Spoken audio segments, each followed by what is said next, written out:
एक छोटा सा गांव था। चारों तरफ हरे भरे खेत थे। गांव में एक दादी रहती थी। दादी बहुत दयालु थी। उन्हें आयुर्वेदा का बहुत नॉलेज था। दादी के घर के आगे नीम का पेड़ था। उसकी छाया में दादी अक्सर बैठा करती थी। लोग अपनी प्रॉब्लम्स लेकर उनके पास आते थे। दादी सबकी बात ध्यान से सुनती थी। फिर वह अपने आयुर्वेदिक नॉलेज से उनका इलाज करती थी। दादी के नुस्खे हमेशा असर करते थे। गांव वाले दादी का बहुत रिस्पेक्ट करते थे। वे उन्हें अपना वेल विशर मानते थे। एक दिन श्यामलाल नाम का एक बुजुर्ग दादी के पास आया। श्यामलाल बहुत परेशान था। उसके एंकल में बहुत दर्द था। वह चलने में भी असमर्थ था। कई दिनों से वह दर्द से कराह रहा था। उसने बहुत से ट्रीटमेंट्स करवा लिए थे, लेकिन आराम नहीं मिला।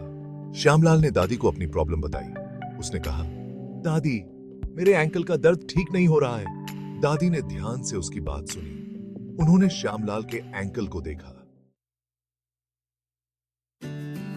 चिंता मत करो श्यामलाल, मैं तुम्हें एक नुस्खा देती हूँ। दादी ने श्यामलाल को हल्दी, अदरक और तिल का तेल लाने को कहा। उन्होंने बताया कि इन तीनों को मिलाकर एक पेस्ट बनाना है। इस पेस्ट को रोजाना एंकल पर लगाना है। ये पेस्ट तुम्हारे दर्द को दूर कर देगा। श्यामलाल दादी की बात ध्यान से सुनता रहा। उसे दादी पर पूरा भरोसा था। श्यामलाल दादी के बताए नुस्खे को घर ले गया। उसने रोजाना पेस्ट बनाकर अपने एंकल पर लगाया। कुछ ही दिनों में उसे आराम मिलने लगा। उसका दर्द कम होने लगा। श्यामलाल बहुत खुश हुआ। दादी, आपका बहुत बहुत धन्यवाद। आपका नुस्खा अद्भुत है।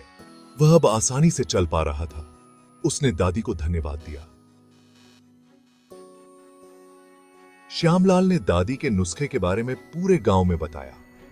गांव के दूसरे लोग भी जो दर्द से परेशान थे, उन्होंने दादी का नुस्खा अपनाया। सबको दादी के नुस्खे से आराम मिला। गांव वाले दादी के आयुर्वेदिक नॉलेज की तारीफ करने लगे। दादी, आप हमारे गांव की शान हैं।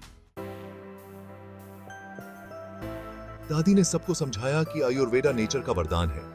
यह हमें हेल्थी रखता है। हमें अपने आसपास मौजूद जड़ी बूटियों की पहचान होनी चाहिए। दादी की बातों से गांव वाले बहुत प्रभावित हुए। आयुर्वेद नेचर का वरदान है। यह हमें हेल्थी रखता है। हमें अपने आसपास मौजूद जड़ी बूटियों की पहचान होनी चाहिए। उन्होंने नेचर का सम्मान करना और आयुर्वेदा का यूज करना सीखा। दादी सबके लिए इंस्पिरेशन बन गई।